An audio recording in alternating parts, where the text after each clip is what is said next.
do have skills that make me a nightmare for people like you.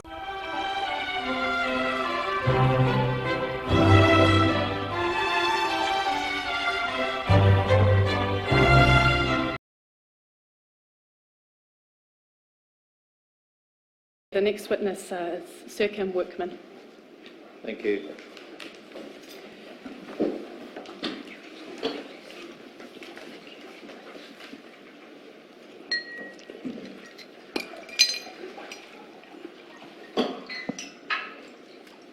Good afternoon, Sir Kim.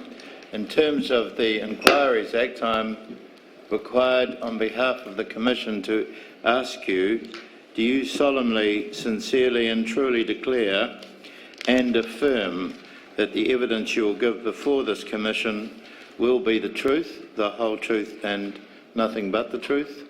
I do. Thank you. Ms Spellman. Thank you, sir. Tēnā koe te rangatira. Kia ora. Sir Kim, before we begin, if I could just ask you to check in the folder before you. We have a copy of the brief that you've prepared for the Commission, which I understand is signed on the last page. Yes, I do. And could you confirm the statement is correct to the best of your knowledge and belief? Yes. Thank you. Sir Kim, if we could start, I know you'll be well known to some here, but just with some details about yourself. Right. Ko wai koe, no he koe. Tuatahi he mihi ki Ngāti Whātua i te manu whenua o tēnei rohi.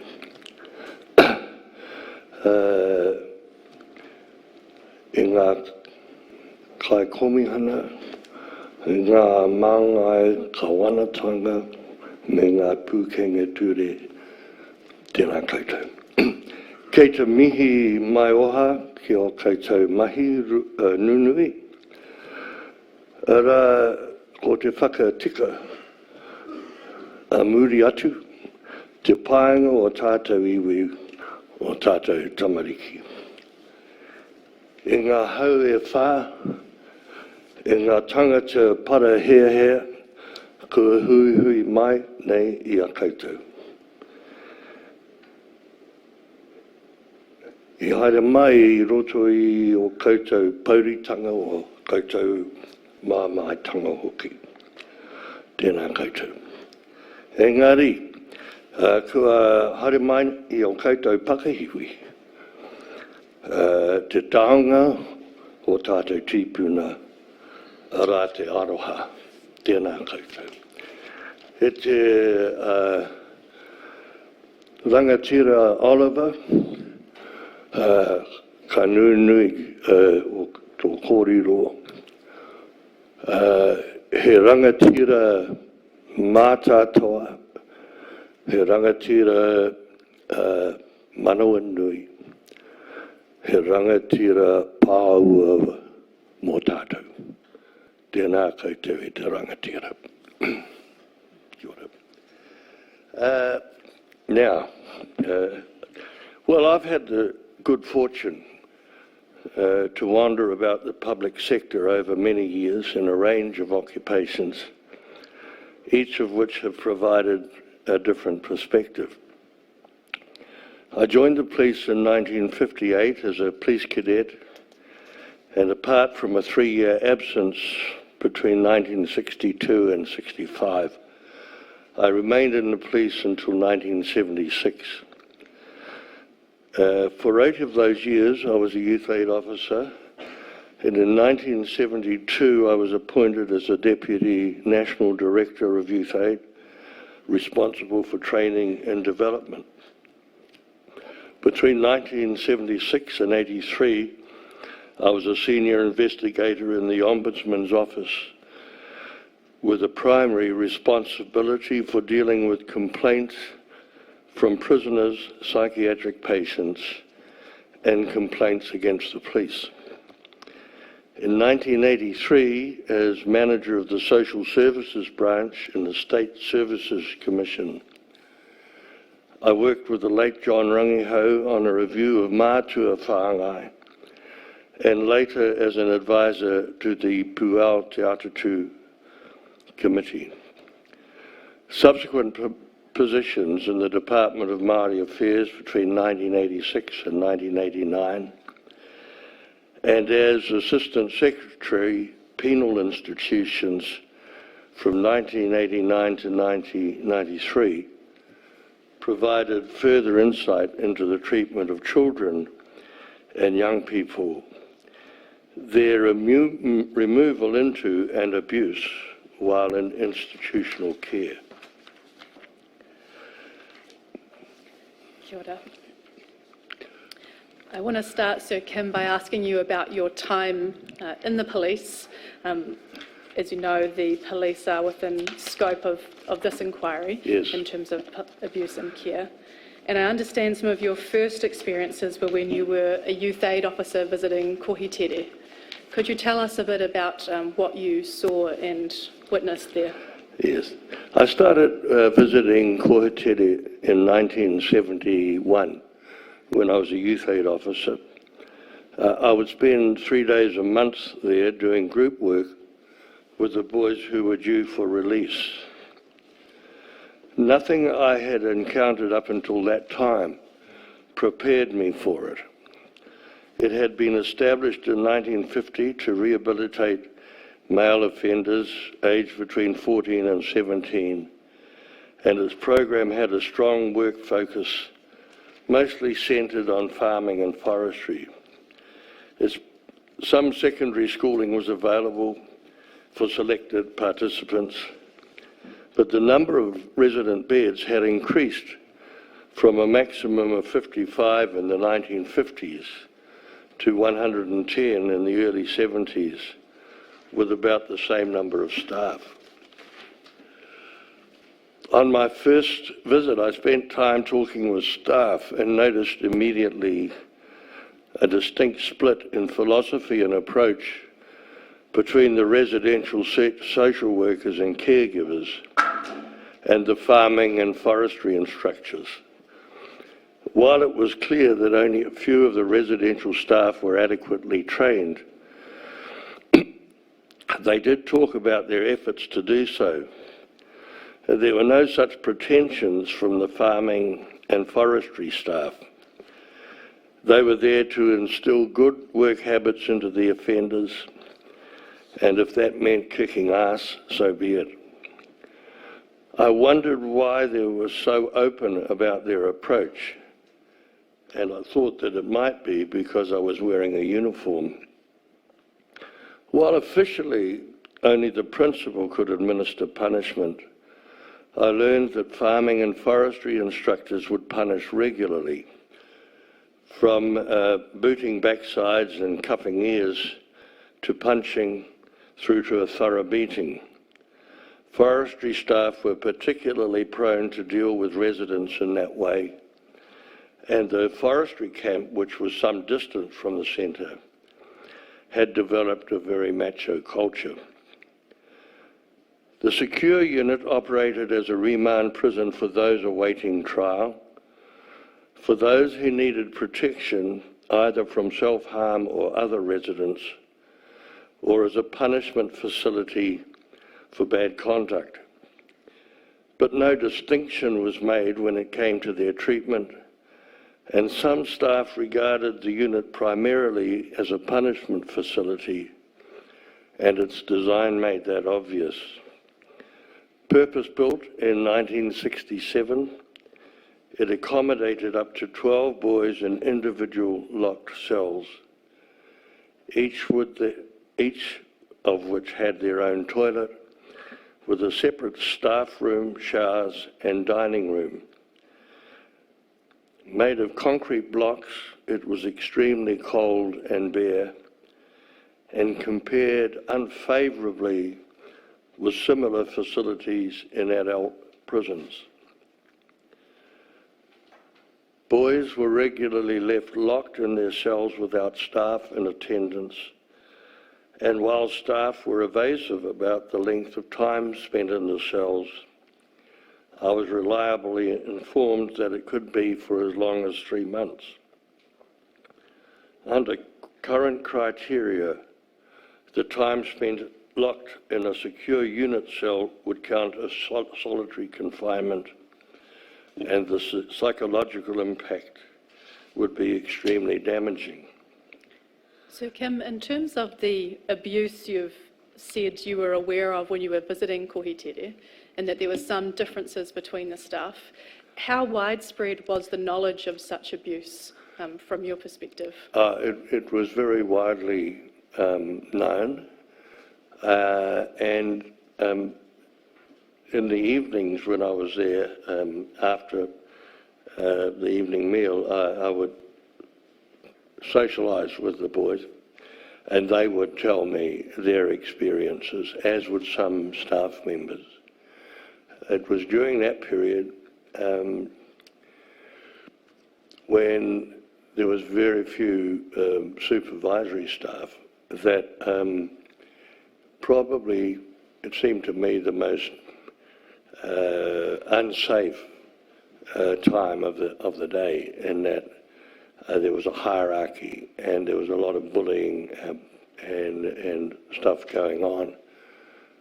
And, you know, I've been in a lot of institutions with adults, and it was one of the few times that actually I did feel unsafe. So, you know, it tended to, what concerned me in the discussion,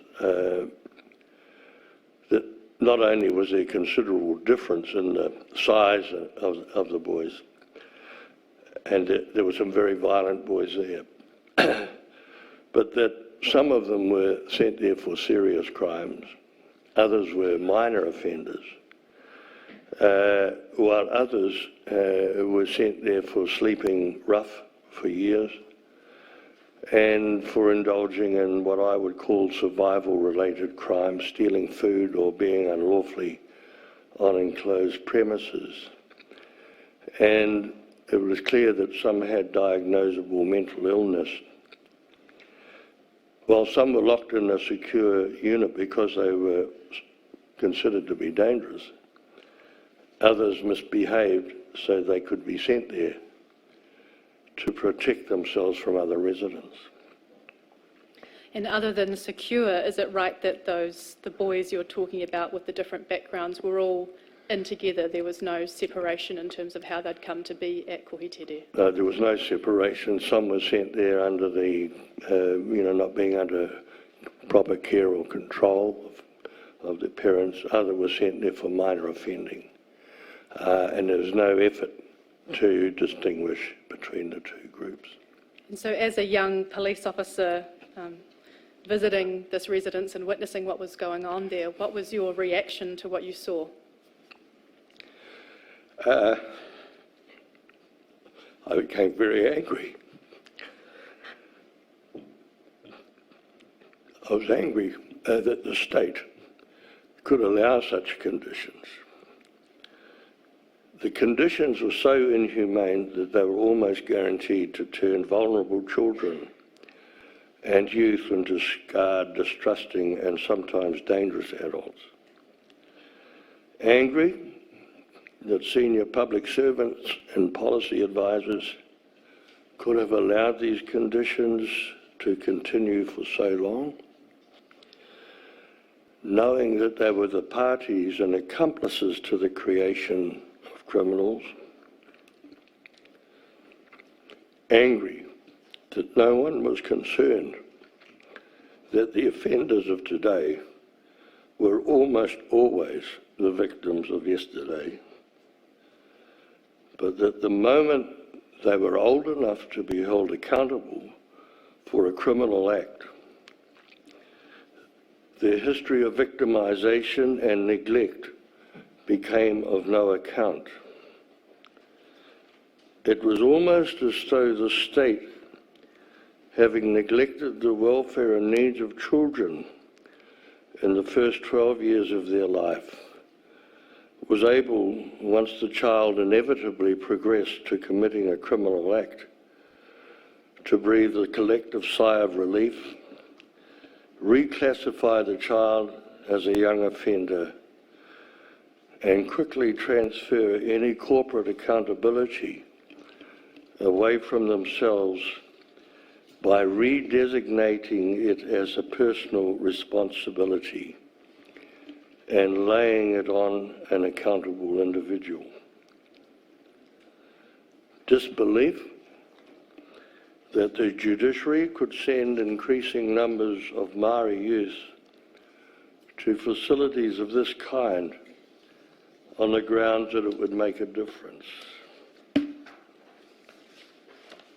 Disbelief that successive governments had failed to monitor and correct conditions in those same institutions, which were eventually to become a matter of national disgrace and shame.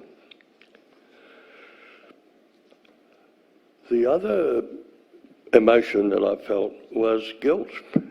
Was there anything that I personally could have done to make any difference?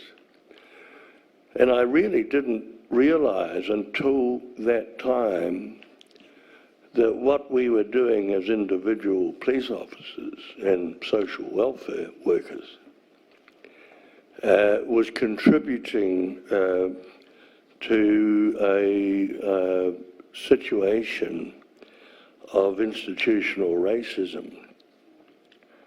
I mean, there were very few Maori staff at Kohitere, I think 5% of the total, whereas about 80 to 90% of the boys were Maori. And in that institution, there was a total absence of any cultural input into the lives of young Maori people. Secondly, it was very much the situation that it is today in prisons, that is in the adult prisons, that is you deliver the program and that was it.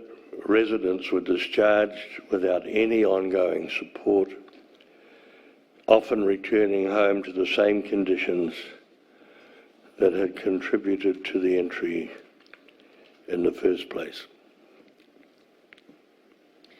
And so during your time visiting Kohitere, what were some of the things that you tried to implement?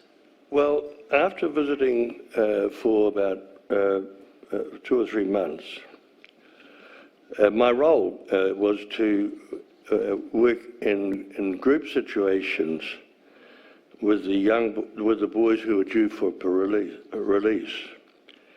And so we had group sessions with these young men, facilitating discussion about the challenges they would face and what resources were available to them in their efforts to stay out of trouble.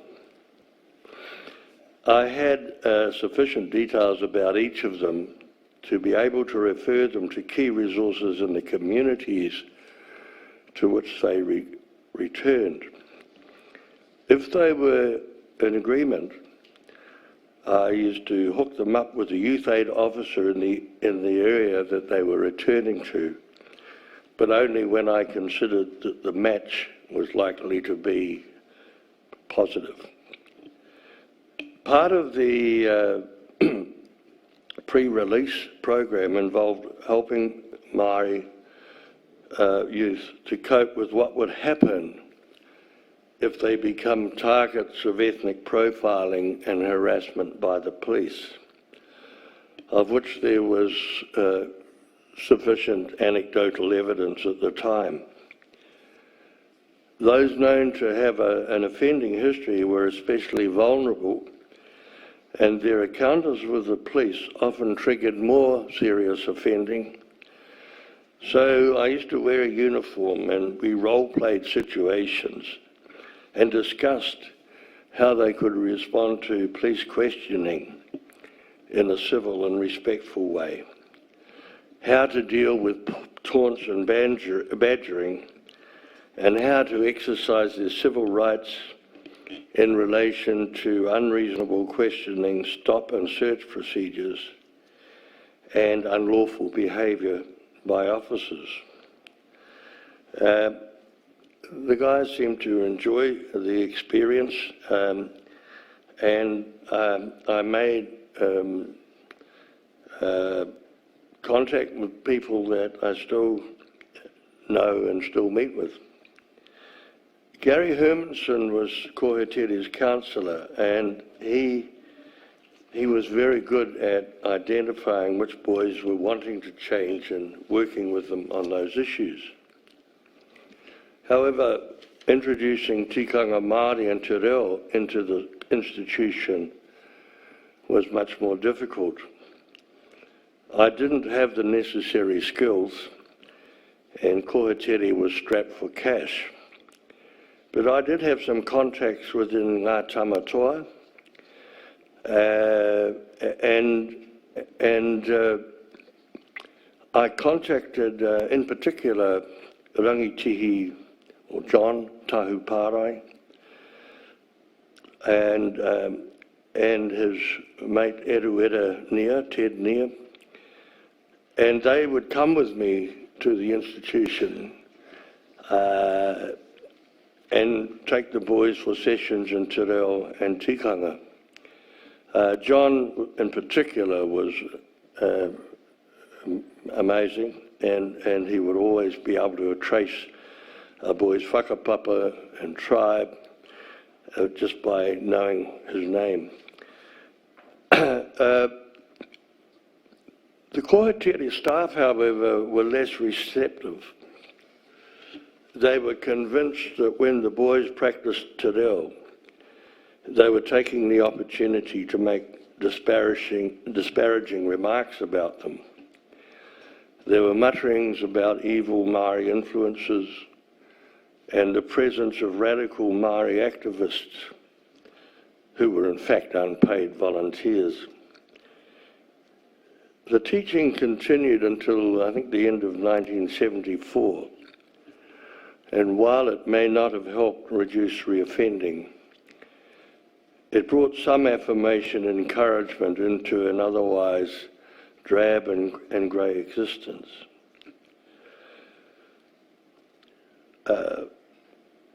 Youth institutions were singularly unsuccessful in reducing youth crime.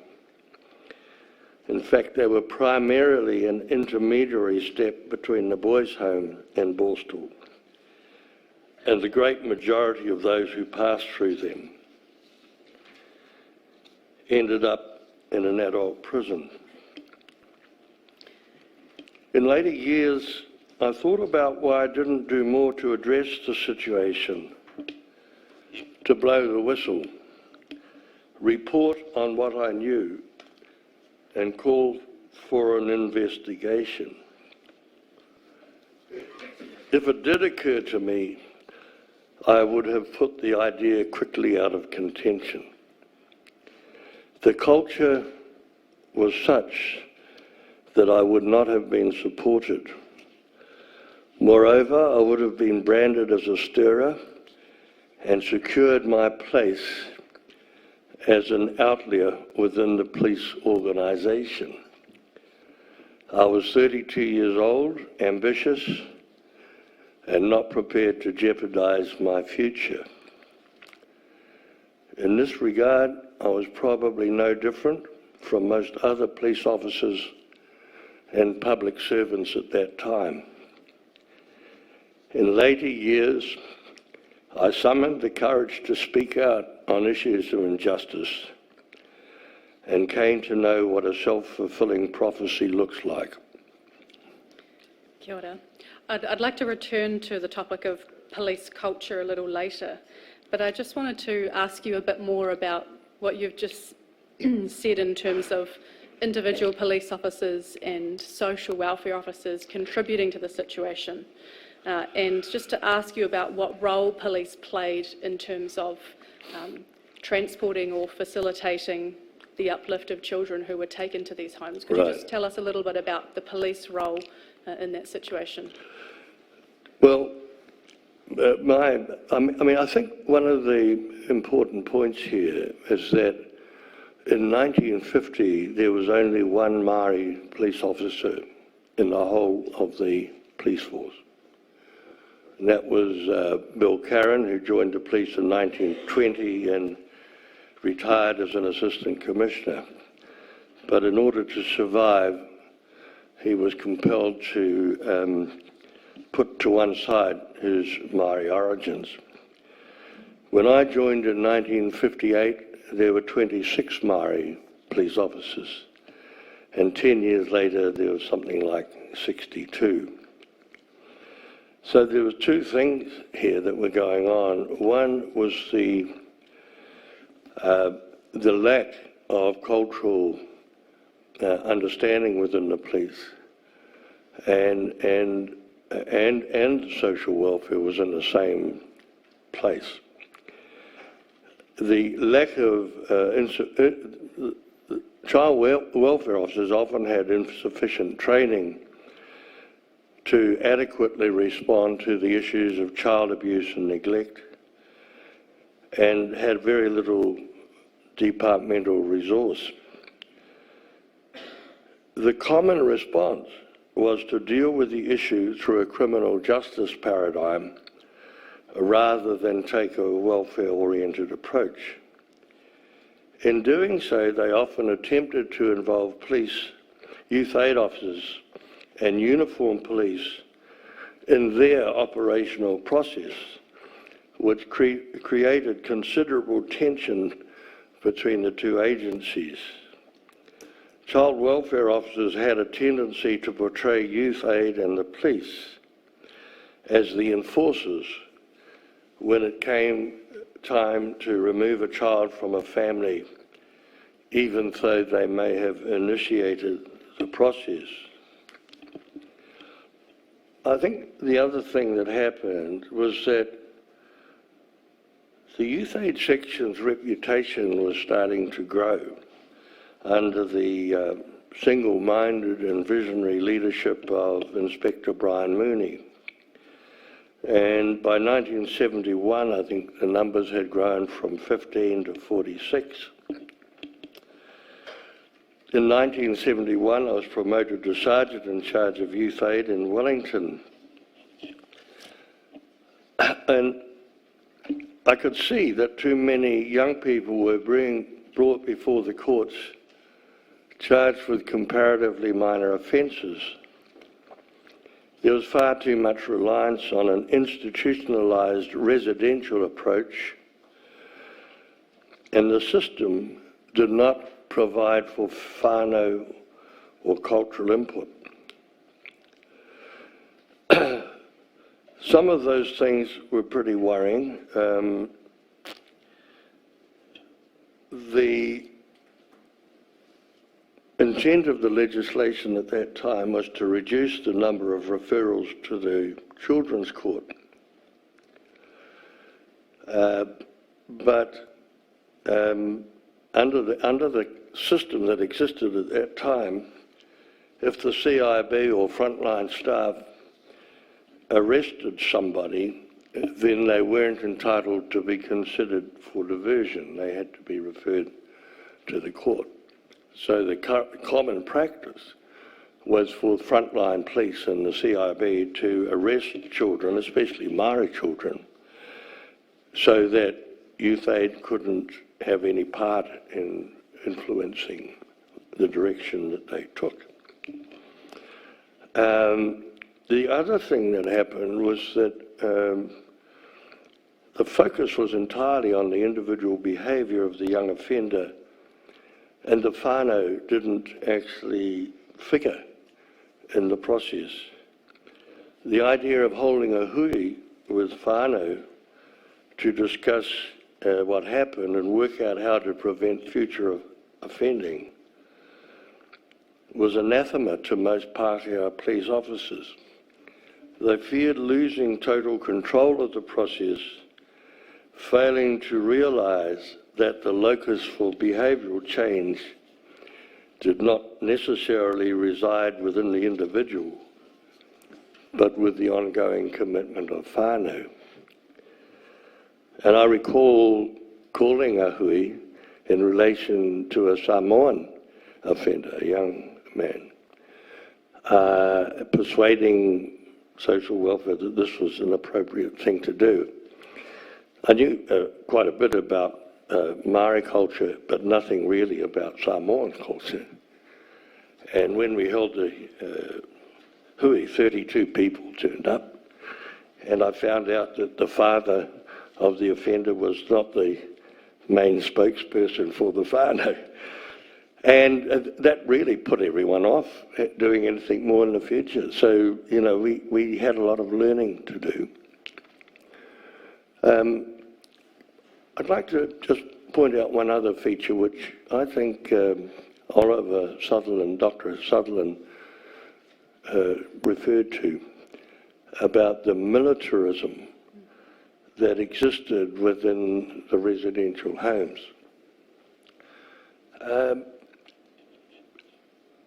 When I joined the police in 1958, the police training school was run by a brigadier general, fresh from the Second World War, and we had a sergeant major in charge of physical training, and we marched every morning for an hour. The language of the police culture was very military. It was held in a Trentham military camp, and any idea really that this police force or this police organisation was committed to the principles of Robert Peel and his understanding of what civilian police should do actually had disappeared. And I think some of that was due to the corruption that the police encountered in the early 50s with Commissioner Compton.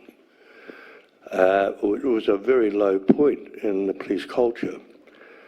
And as the culture regenerated at that time, there was an interesting focus on professionalism, of intolerance of any adverse behaviour for a while. But the biggest issue was that we believed that we were fighting a war. We were fighting a war on crime. And it was true to say that during that period, the crime rate was increasing rapidly. So the whole culture of the police was geared towards enforcement, catching people doing stuff, and punishing them in the naive belief that that would prevent them from doing it again. And that culture held fast, I think, until probably the 1970s, when some of the police visionaries attempted to introduce the concept of community development and working with iwi, and working with the community and moving back to the ideals of Robert Peel. And there was a constant struggle in that vision until even today. We see the same conflict arising constantly. In the 70s, they introduced team policing, this group of professionals who would go into a community and enforce the liquor laws, something of that kind. No connection to the community, no understanding of the whānau, no understanding of the children. And a great deal of harm was done through that approach. And when the youth aid section was developed, the intent was to change that thinking.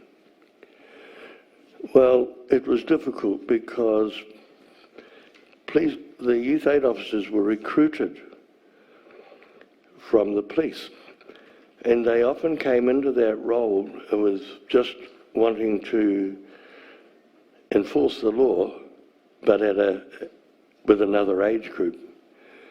And it was really difficult to challenge and change that. to the extent that as the youth aid section grew, it widened its net, so that rather than less people going before the court, more people went before the court. And I think, you know, that was one of the failures. And Sir Kim, you've told us about the culture in the police at that time with the focus on enforcement and this war on crime. I'm just wondering if you could tell us from your experience whether that translated at all and to what extent in terms of police abuse of people in police custody, which is something this Commission is also inquiring into. Yes, I know that there was abuse, individual cases of abuse, but when I reflect back on that, I think that it certainly wasn't just a case of having, you know, a few bad apples in the basket. There was a culture which condoned not so much extreme abuse, but continual harassment. And during those years when we had the Maori urban migration in the late 50s and it moved into the 60s, what I experienced that I was really uncomfortable about was the extent to which young Maori were targeted by the police for, you know, using stop and search processes and so forth. And there's no doubt in my mind that for some police officers, Maori were considered to be a dangerous underclass. And if a group of young Maori children were skylarking down the street, often, you know, singing and so on, they become a target for police attention. If it was a group of young Pākehā children doing the same thing, they were just kids having fun. And the research that was done around that time in the 70s by Victoria University, can't think of her name, but actually reinforced that there was, you know, this view of Maori that meant that Maori were becoming the focus of police attention, which often led to arrests for obstruction or obscene language or something of that kind, and started that journey into the criminal justice system. We all knew at that time that one of the things about keeping anybody out of trouble was to avoid feeding them into the formal criminal justice system. But it was not something that the police acted on. Thank you. Chair, I'm just conscious that we're at 1 o'clock now and this might be a good time for the break. I agree. This seems to be a suitable time, Sir Kim, for us to take the luncheon adjournment. Madam Registrar, would you please adjourn the Royal Commission sitting? Ms Spellman and Sir Kim, please continue. Thank you. Thank you, sir. Sir Kim, before the break we were discussing police mainly and police culture. If I could move now just to paragraph 44 of your brief of evidence. I wanted to ask you about the institutionalisation of Māori children in particular. And if you could give us your perspective on why it was during that period that so many Māori children in particular were put into homes. Thank you. The Department of Social Welfare during that period developed a comprehensive network of foster parents, family homes and social welfare institutions to accommodate children who were removed from their homes, forming a range of optional settings in which children could be located. However, it failed to identify sufficient foster parents within the Māori community, instead sending Māori children to live with Pākehā parents who did not know how to connect culturally with them. As a result, Māori children were often dealt with swiftly by way of supervision or removal to an institution, rather than through constructive engagement with their whānau. One of the continuing problems was that the future of Māori and Pacifica children were left largely in the hands of Pākehā officials. In 1982, only 15% of all field social workers were Māori, at a time when 60% of all court reports related to Māori and Pacifica children. Pākehā magistrates dominated the courts, and cultural ignorance and racism was allowed to flourish. By 1985, the department recorded a 78% Māori population across 6 Auckland institutions. Māori police officers, as I mentioned before, were very much in the minority, and in, I think, 1965, Commissioner Urquhart declared that Chinese, Hindus, I think he meant Indians, and Pacific Islanders were unsuited to policing and would not be recruited. He stated that apart from Māori, policing should only be done by the white races. And Sir Kim, I understand that prior to your time in police, when you were still living in the Wairarapa, that you had some experience of similar attitude of distrust of the Pākehā social welfare officials. Could you just tell us a little about that? This is picking up Yes. at paragraph 7 of your brief. Right.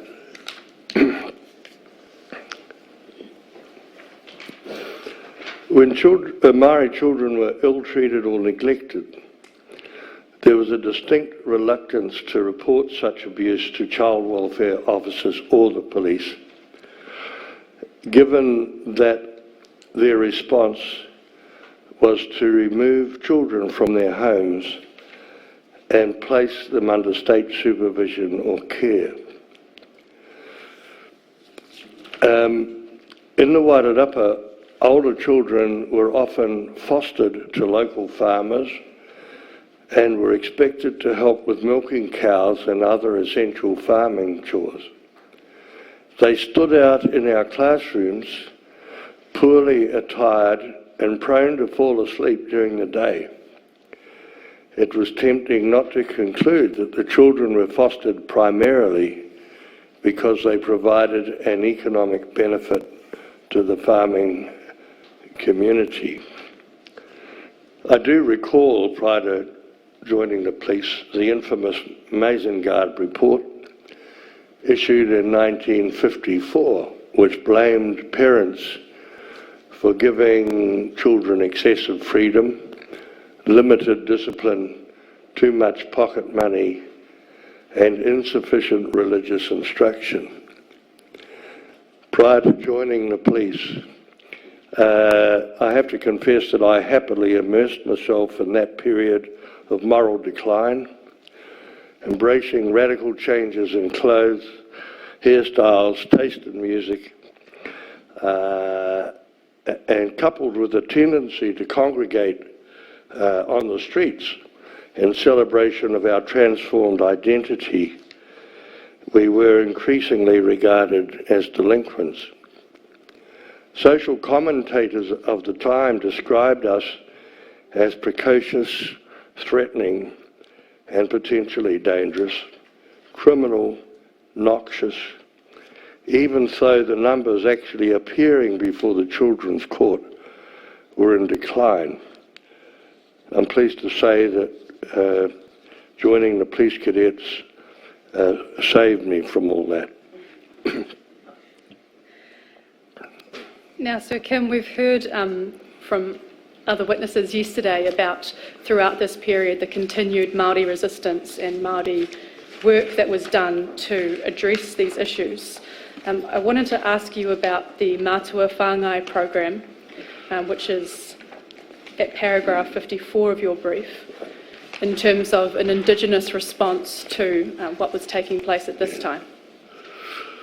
Well, growing Māori concerns with the state's treatment of children and young people came at a time when the government's new devolutionary policies were being debated and worked through. Tribally based initiatives escalated. New community-based initiatives also flourished, and at the 1981 Hui Whakatauira, the idea of a community-based Māori foster parenting scheme was proposed.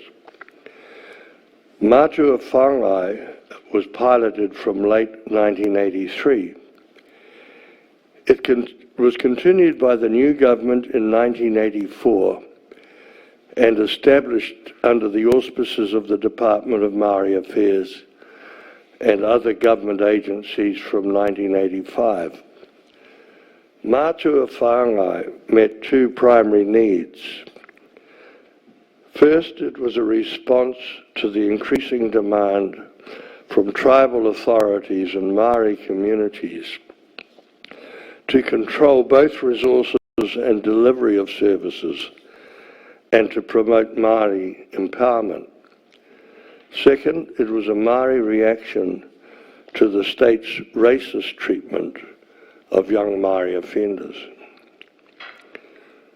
Mātua Whāngai was presented by the heads of the Department of Māori Affairs, Justice and Social Welfare as a program to deinstitutionalise Māori people, to prevent their entry into carceral institutions, and instead to place them in the care of their whānau.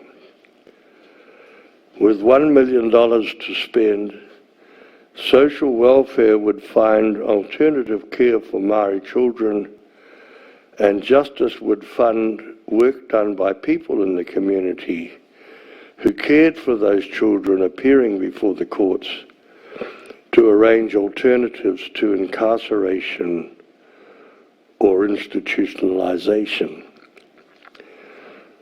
But the initial intent was much more ambitious than that. Tribal networks would support whānau, hapu and iwi development, and departmental officials from all three departments would facilitate that process. Involvement in Mātua Whāngai would be on the basis of a mandate from tribal representatives.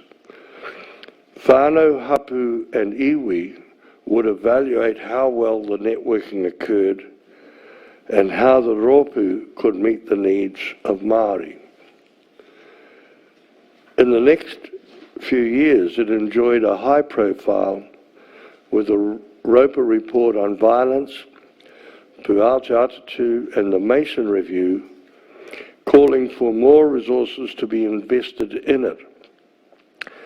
Māori at Hui inquired as to its progress, and it rated a special mention in both the Criminal Justice Act 1985 and the Children, Young Persons and Their Families Act 1989. It was seen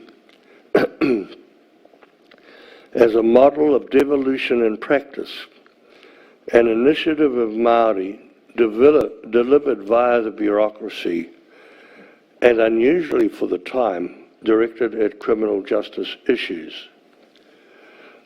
The difficulty was to persuade departmental officials that the primary purpose was to develop whānau networks. They tended to see whānau and other sub-tribal networks as vehicles for government policy implementation rather than opportunities to provide Māori with a measure of self-empowerment. In 1984, John Rangiho, Doug Hodaki and I were asked to undertake a review of Mātua Whāngai with the intention of reorienting the program and shifting ultimately responsibility from local officers to iwi authorities. It was fairly limited in scope, but as we travelled throughout the motu, talking with whānau, with departmental staff and service providers, the stories and concerns mirrored those that emerged during Puaotearoa, the ministerial review into the Department of Social Welfare. Unfortunately, Mātua Whāngai failed to live up to its initial expectations. This was largely because while the program was first set up within the Department of Māori Affairs, it was subsequently administered and implemented mostly by Pākehā staff who did not understand the purpose and potential of the program.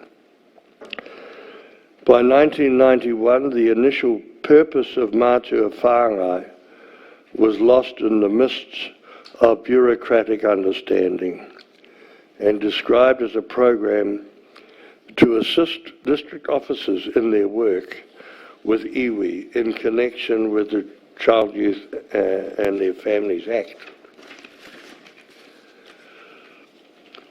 Mātua Whāngai became little more than a mechanism for contracting out the delivery of state services and added to prevailing Māori suspicions about the Crown's motivations. The underlying concept never gained acceptance and was derailed by government departments who turned the program and the funding that accompanied it to their own purposes. Māori paradigms were beyond the comprehension of mainstream government agencies, leading to their own interpretation of responsiveness to Māori. The other probable reason that Mātua Whāngai was never able to realise its full potential as an alternative fostering scheme is that government departments were simply unwilling to yield territory. It would be dangerous to assume that government agencies do not have a rangatiratanga of their own, an underlying view about their own special place in the universe, their own set of underlying values and beliefs, accompanied by the underlying determination to preserve their autonomy. Ultimately, government departments did not want to truly devolve power to Māori in the way intended. Now, Sir Kim, I know you were here yesterday when we heard some evidence from Dr. Jackson commenting on, as he put it, the limitations of kaupapa Māori programs which do not go to the heart of the power structure. Just wondering if you want to make any further comment in terms of that idea in relation to your reflections on Mātua Whāngai. Well, over the many years now, I must have confessed that I started off being incredibly optimistic about the potential for the development of tikanga Māori programs, kaupapa Māori initiatives within the public sector. And I have to say that over recent years I have basically come to the view that Dr. Jackson was right, and that the underlying issue really for me is that unless there is a substantial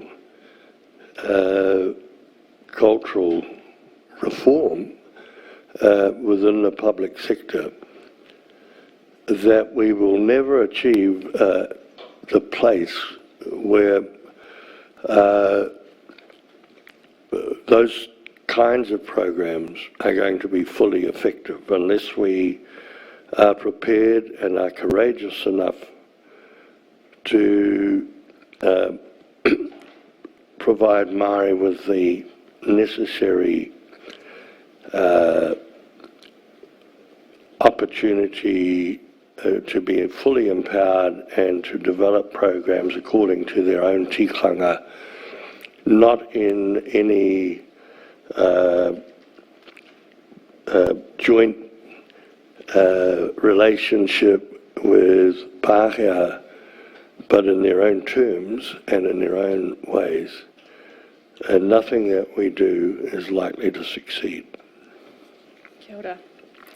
If I can just continue that thread for a moment, Sir Kim, and ask you the same question in relation to your reflection on Puao Te Atatu. So I understand you were involved on the advisory committee for that report. Would you be able to just tell us a little about that process and your reflections on it? Sure.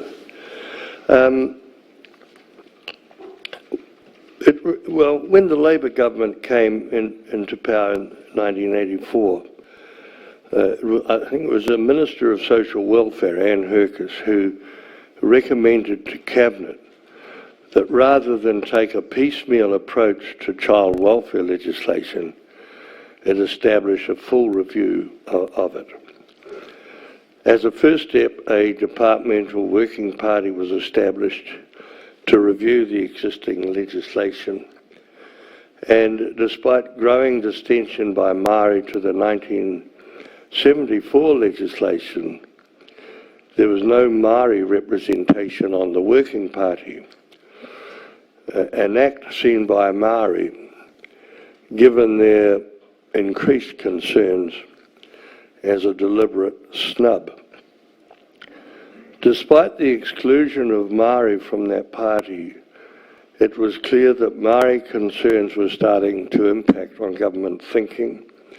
In the same year, a series of hui were convened by the Department of Social Welfare to discuss concerns felt by many Māori that the department was a racist and hierarchical institution which reflected the dominant Pākehā values of the day and failed to provide fair access to Māori to its services and to income support. A group of Auckland staff known as the Women's Anti-Racist Action Group joined in the fray. The following year, in response to the growing criticism, the Minister of Social Welfare established a ministerial advisory committee to advise on the most appropriate means to achieve an approach which would meet the needs of Māori in policy planning and service delivery in the Department of Social Welfare. I was then working for the State Services Commission and was appointed as an advisor to the committee. The Puao Te Atatu Committee engaged in direct and extended consultation with Māori communities, social work staff, government agencies, the wider public, and other stakeholders. It was strongly supported by excuse me,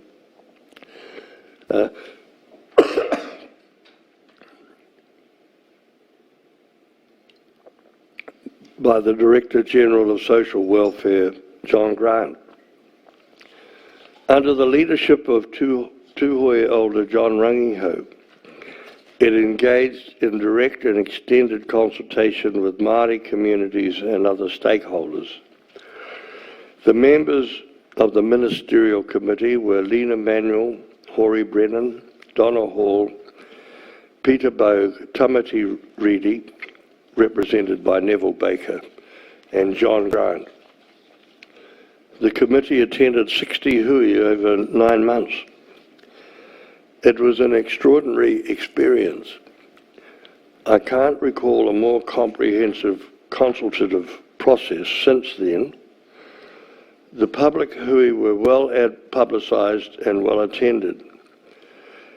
They were a draw card for iwi and for Māori.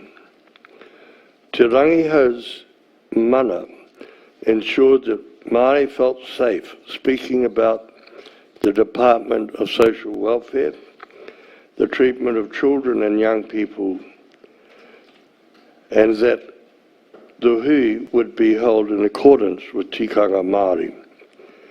People were free to express their frustration and anger, to shed tears and share their stories. The casual observer might have concluded that it was not much more than a cathartic opportunity for participants. But there were also moments of insight and the articulation of ideas and thoughts which Te Rangihau and the committee were able to ultimately transform into workable policy.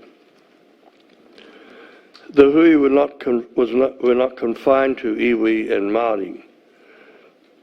Meetings were held with departmental staff, some of whom were openly hostile and defensive. I recall one such meeting in Whanganui, where at the outset a senior staff member expressed his opposition to the committee. Te Rangihau then talked about the history of race relations in New Zealand, which reduced the staff member to tears. He apologised, following which Te Rangihau invited him to accompany the committee to New Plymouth, where the committee was to meet with a similar group that afternoon. He did so as a converted acolyte who opened the meeting by speaking in favour of change, to the utter astonishment of his regional colleagues. Sir Kim, I know yesterday we heard some evidence about the report itself, po Aotearoa, and the recommendations. Yes. I'm just wondering if you might be able to assist us by commenting on the impact of that report in terms of subsequent legislation and whether it did or didn't have the desired impact. Right. Well, the case for structural reform and the shifting of resources to Māori communities was well argued by the report.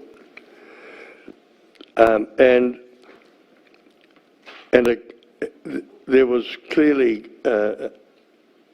articulated a greater recognition of customary Māori support structures and a close commitment to customary iwi forms of conflict resolution. The writers of Pu Aotearoa were able to tap into treaty polemics as the basis for its construction of both the past and the present. When the Minister of Social Welfare accepted the recommendations for her own department, a precedent was set for other departments and heightened Māori expectations of change. The Pu Aotearoa report was released in '87 and exposed many deficiencies. Emerging from this report and subsequent consultation with Māori groups was a strong message that whānau must be at the centre of decision-making processes for children.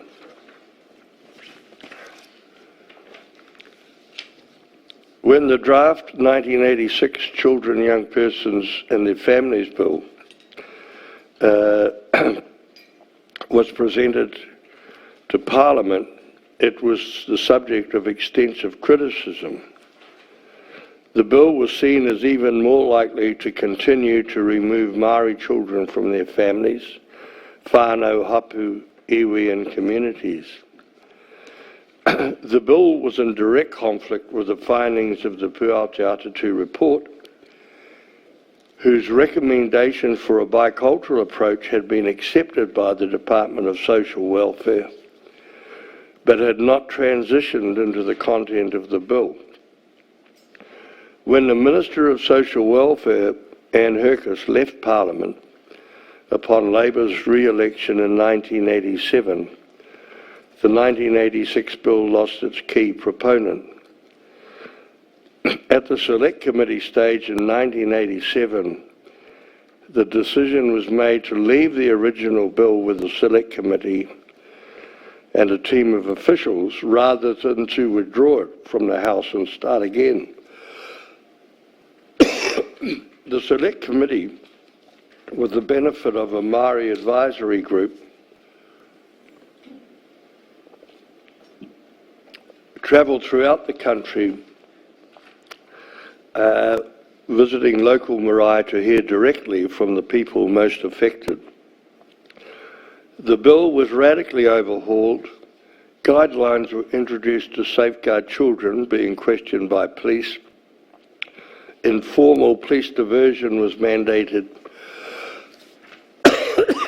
Importantly for Māori, the youth justice provisions were exempted from the paramountcy principle, and it was established that young people should be treated in the same way as adults in relation to establishing culpability, but that their age would be a mitigating factor in determining penalty. As the final stages of drafting were reached, it was clear that the bill represented something internationally unique and created for New Zealand's own particular national purpose. And in terms of the Children, Young Persons and Their Families Act 1989, I note you've commented that the youth justice system of today is lauded internationally, but also that there are some shortcomings that still exist. Yes. Just looking to paragraph 87 of your brief. Yes. And I just wondered, with the benefit of your involvement in the system through these years, if you could give us your comment on the current system and where the shortcomings may lay, if any. Yes, I commented that the current youth justice system is frequently lauded internationally. It's one of the most progressive and visionary in the world. But these plaudits mask an ugly history and an attitude to the care and control of children and young people, especially Māori, who resulted in their horrendous treatment by the state, and which in turn contributed to significant increases in the adult offending population.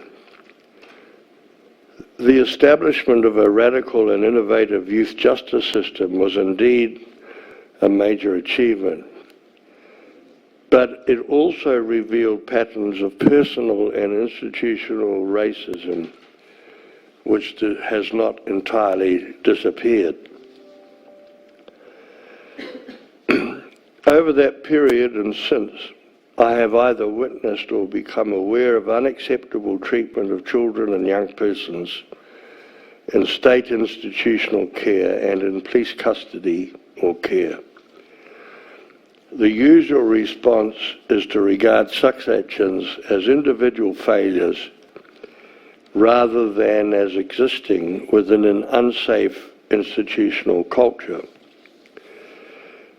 New Zealand's experience of common patterns of colonialism and racism has created social disintegration and structural cycles of intergenerational trauma which require significant redress. In the context of abuse of children and young people in state care, it is a particularly appalling history in terms of failing many of our most vulnerable members of our society. And Sir Kim, I know you've been involved for a long time now, since 1958 working in these areas, and I wanted to ask you why it was important for you to come along today to this commission to give your evidence about these topics. When I arrived yesterday, I met a couple of people in the foyer.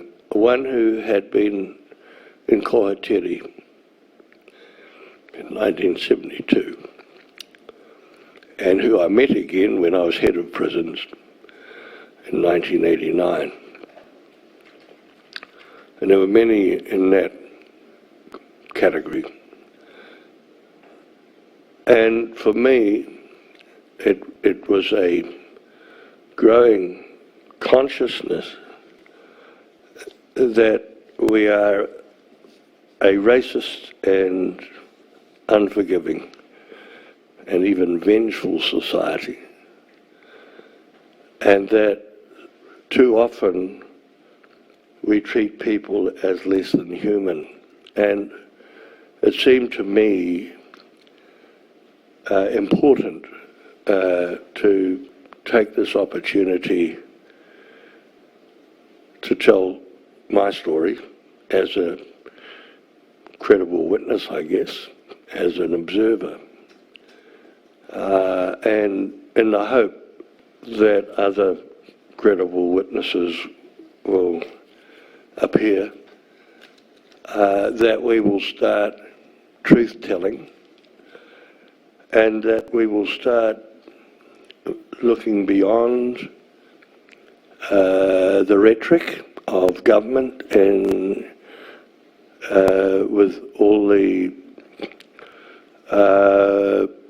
talk about responding to Māori, about tikanga Māori programs and so on, and be prepared to analyse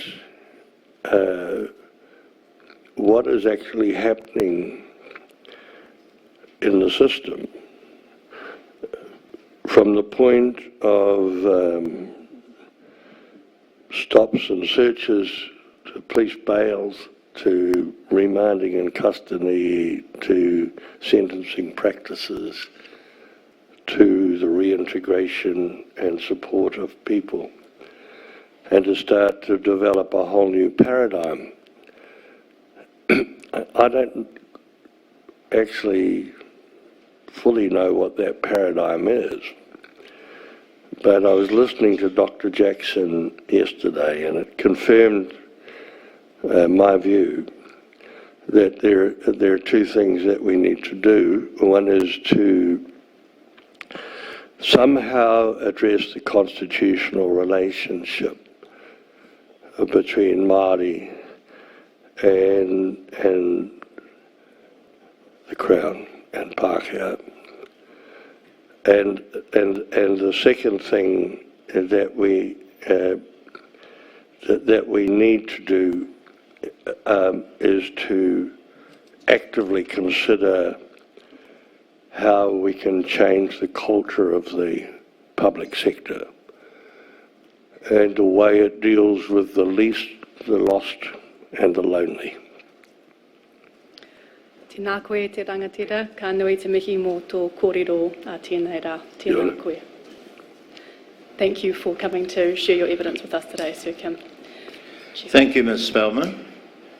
Are there any counsel who wish to address cross-examination to Sir Kim Workman? There appear not. Colleagues, are there any questions to be raised of Sir Kim by any of you? Dr. Aotearoa. Tēnā koe te rangatira o mai kanui te mihi ki a koe. I just have a quick question. It's about, just get a sense of the role of institutions. On the one hand, the child welfare officers, and the other, the police, and the apprehension of children in the 70s, say. And to your mind, which institution played a more prominent role? Was it the police, say, spurred on by political rhetoric about law and order, or child welfare officers, or a combination of both? I think you know, when we look at what's happened, I think from a police perspective, we are still grappling with the issues of, you know, what an ideal police culture should look like. And I did refer, I think, to the sort of never-ending conflict between the idea of policing in the traditional sense of Robert Peel as a civilian enterprise, civil enterprise, and this tendency we have, perhaps historically, to regard the police as enforcers and of the law, and as being about, you know, treating the whole thing as a war against crime, if I can put it that way. So that's one aspect of it. And it seems that regardless of, the police have done a wonderful job in recent years of trying to address those issues, more than probably any other agency within the criminal justice system. But it always seems that when there's an issue that arises, we revert to that underlying culture of enforcement and so on. And we've just had examples of that in some of the policies that have emerged in the last week, where the tendency has been to say, oh, we've got a problem, and you know, we're going to put more people in, and we're going to have more access to firearms and so on, without understanding the unintended consequences of that. Yeah, I think perhaps I'd leave it at that, but I think that's really something that's ongoing and is an issue.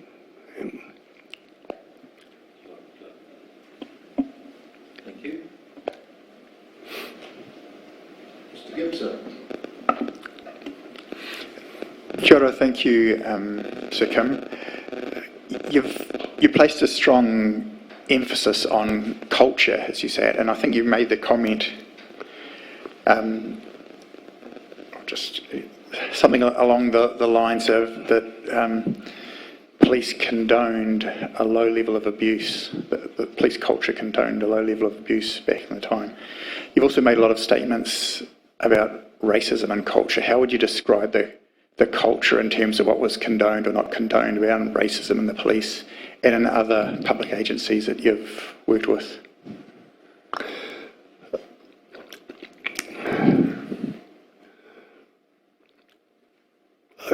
I need to keep reminding myself that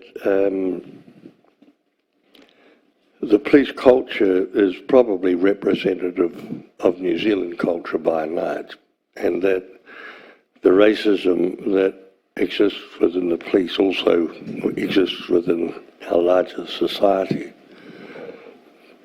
But in addition, it seems to me that what happened in my experience anyway was that within that closed culture there was reinforcement of practices around the treatment of offenders or of members of the community that sort of scaled that level of racism up some notches. And it's almost as though some of the policies that emerged gave police officers permission to be even more racist than they were. And I'm thinking of, say, the 1976 the overstayers and the dawn raids, where I was a senior sergeant at that time, and actually it contributed to my resignation from the police because we had a constitutional arrangement where the commissioner was sort of in charge of operational matters and could separate himself or herself from the government of the day and say to the Prime Minister or whoever, that is not an issue that you're entitled to tell us, how to act. We are in charge of police operations. And what we saw on that occasion was the government of the day telling the police to do stuff that was incomprehensibly racist, that resulted in groups of police executing raids on the homes of Pacific peoples without any real evidence that they had committed any type of offence at all. It was horrific. And sometimes that sort of decision that we make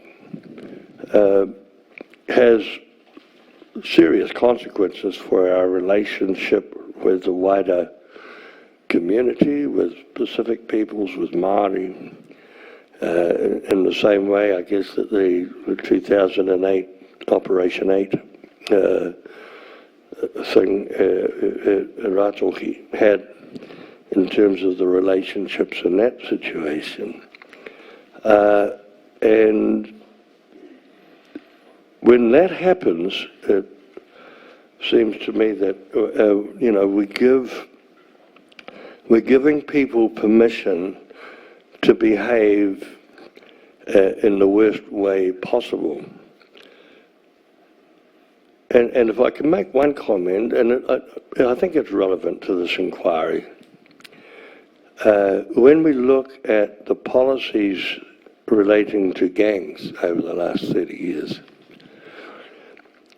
we have vacillated between, one view, which is that we need to talk to gangs, that we need to engage with the whānau, that there are people within gangs who desperately want to change, and they can facilitate change in their own right, to a diametrically opposed position which says, I hate gangs, we will do everything we can to subjugate them, probably knowing that all that will do was make things a great deal worse. And often those positions will fluctuate in the political mind. And I can think of a couple of programs which were introduced to help gang communities change and which were very successful. But the problem was that they had a 3-year time frame, and they started off with a very positive, we're going to support you, the agencies will support you to make changes. And within 18 months, there's a new government, and the new government has said, we don't want you talking to gangs. We instruct the government agencies not to have anything to do with them. So the client community is left stranded after having made significant changes, after feeling that for the first time they may be legitimised, they may be accepted within the wider community, to being excluded once again, to being isolated and deprived of the resources that originally they thought would be available. I don't think we can continue doing this. Every election year is the same thing. And, if you look at the cartoonists, they describe it every 3 years, get out the whip, it's election time. And then, so the client communities don't know where the hell they are. they're trying to work out how they can improve, how to change. And it seems to me that somehow or other we have to have a really vigorous public discussion about how we should respond to marginalised communities, to communities of poverty, to communities of need. And, I don't want to sound, I don't want to get into a preaching mode here, but I can't help but go back to a couple of parables from the New Testament, and particularly that of the Good Samaritan, when Jesus sort of changed the whole scenario and said, well, it's not sufficient to only look after people from your own tribe or from your own community. Your role is to help anyone that needs help. And so that changed the whole idea of who was our neighbour. Well, we've regressed. We've gone back to a situation where we are judging our communities in a way which supports parts of it and excludes others. And we're seeing this in the gang policies that are emerging at the moment. And I fear, to deny families, some of whom are gang members, the benefits on the basis that they're assumed to be making a lot of money out of drugs, requiring them to provide evidence that they don't have, that they're not earning money illegally, rather than having the police prove it, is a significantly retrograde step, which is very likely to result in even more crime. And I think, we've got to stop relying on rhetoric and start looking at the evidence. Thank you. A second question, a looking backwards, look forward question.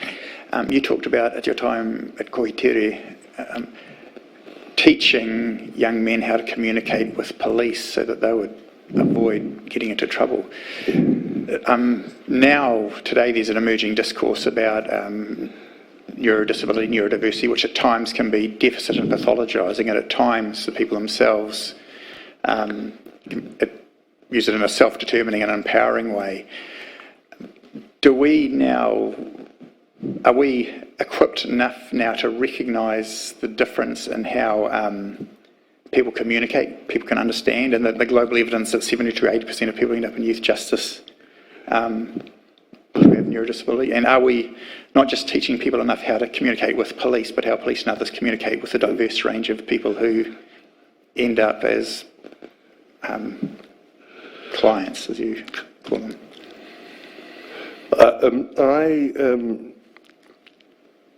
I started doing that stuff in 1972-3 after spending 4 months at the Institute for Delinquency Control in the United States, and saw a black probation officer who was doing this very successfully in Los Angeles, who managed to keep a lot of those young people out of trouble, and decided that it was something that was worth doing.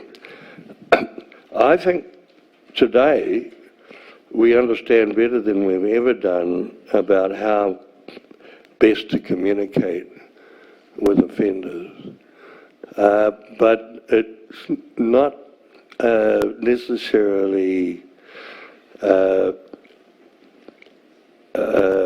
valued by the criminal justice system. Over the last 20 years, we have actually moved from a place where relationships were significant, where we understood that if justice was not relational, it was not justice, where we started to value ideas like restorative justice, where we were developing strengths-based approaches to working with young people. And we shifted, I think as a result of some of the neoliberal policies of the 1980s, to a situation where we valued our own individual achievements and we honoured those, and it was important to look after oneself and not concern oneself with one's neighbour, into a criminal justice system which is essentially risk averse, which treats people not as humans but as risks to be managed. And with that comes a view that we don't have to relate to you, we just have to manage you. And so I would like to see more of a movement towards strength-based, positive treatment of offenders and victims. And, you know, Māori are really well equipped to do that, because in tikanga Māori, you know, it's important that people's mana is upheld. It's important that we don't abuse their essential humanity.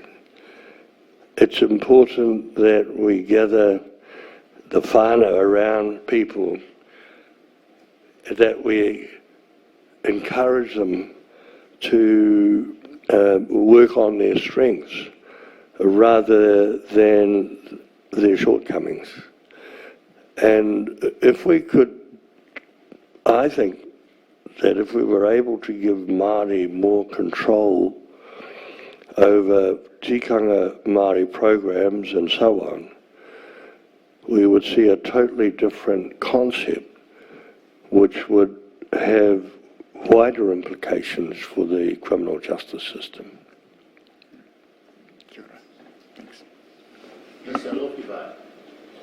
Thank you. Whatalofa lau whionga Sikin. Thank you also for sharing your honesty and your insights around the Dawn raids, because there would have been a lot of Pasifika children who would have been caught up in those families that were unfairly attacked. My question really rises out of your comments around mātua whāngai, because it sounds like at the time it was a program that was absolutely fit for purpose for what was a very relevant issue at that time.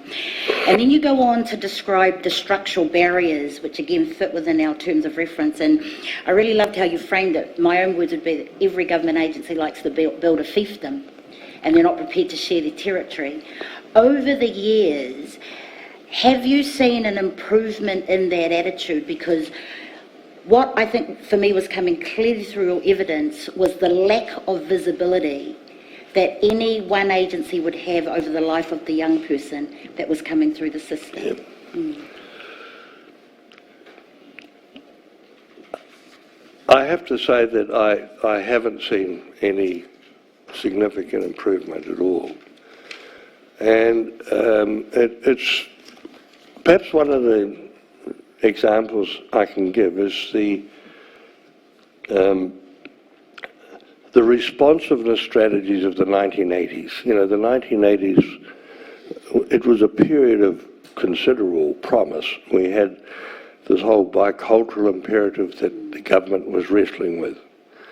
And there was a period in which if legislation was introduced in Parliament, the consequences of it for Māori had to be addressed, and it was part of the reporting process, where the State Services Commission instructed government agencies to address within their strategic planning the commitment to the Treaty of Waitangi and to responsiveness to Māori strategies.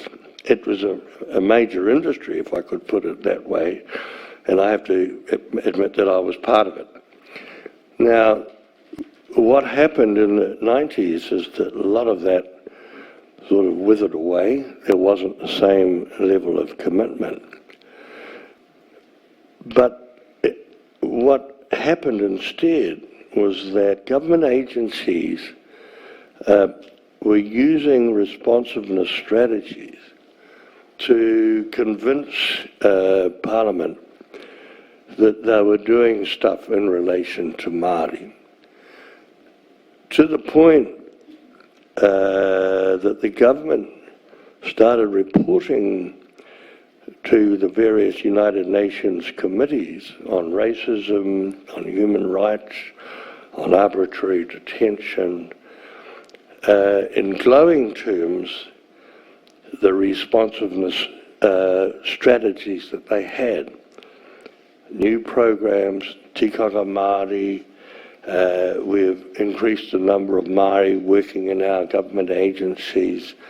We have committees established in the districts relating to Māori. And the United Nations committees from about 2005 onwards started asking a different question. They started asking government, what are you doing about the underlying racism? What are you doing about the institutional discrimination that is apparent in all your statistics?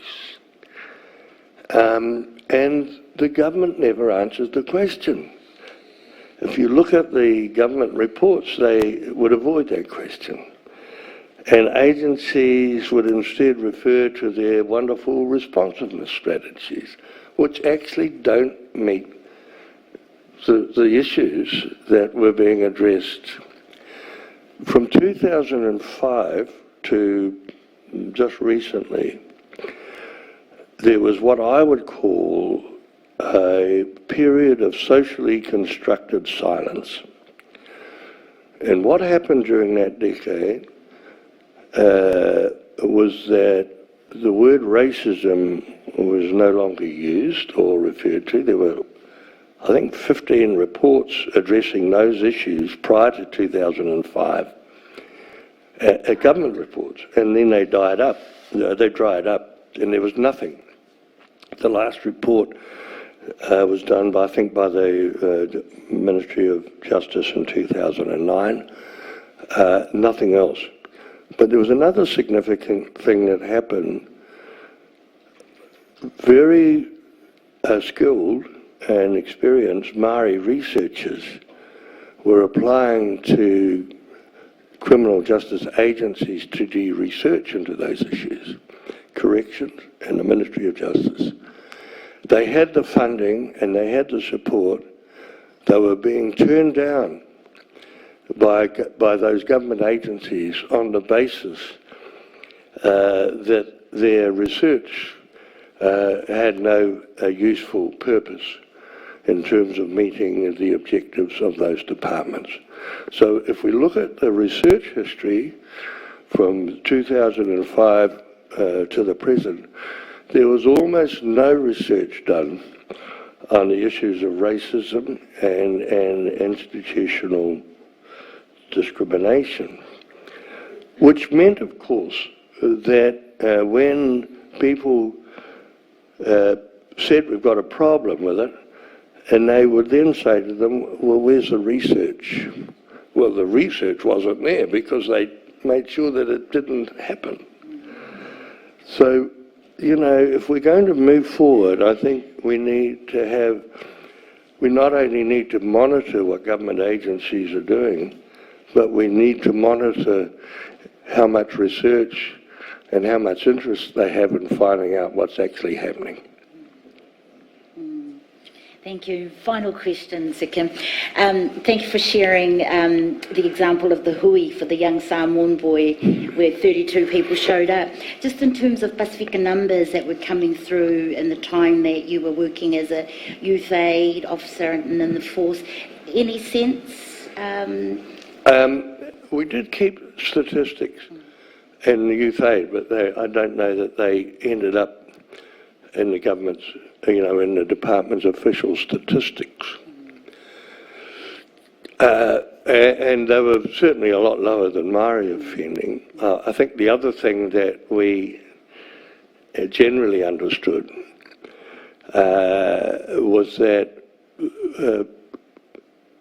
Pacific Island offending stopped at a much younger age, and there was a lot of thoughts about why that happened. And there was one view, none of this is empirically proven, but there was one view that it was because of the influence of the church, and that people were redirected to the church. Another view was that those naughty boys were sent back to Samoa or Tonga or wherever, and their whānau sorted them out there. But the level of understanding of Pacific culture was almost nil within the police, certainly. And I do recall, I spent a short time at the police college training, and one of the instructors said, "Oh, I've got this Samoan recruit who can't count." And I said, "Well, what do you mean he can't count?" He said, "Well, I asked him how many brothers and sisters he had, and he said, "Oh, there's 7. And then he said, the second question, I said, "Well, how many are in your family?" And he stopped and thought for a while, and he said, "No, 32. So, I thought he was joking, I thought, no, well, come on, but he didn't understand that we count things differently. And I thought, that was an amazing revelation. And there was nothing done that I'm aware of, and very little really done about educating on Maori issues either. Thank you very much, Sir Kim. Just a thank you for your testimony, Sir Kim. Thanks. Thank you, Sir Kim. The Royal Commission is in your debt for your wisdom. Thank you.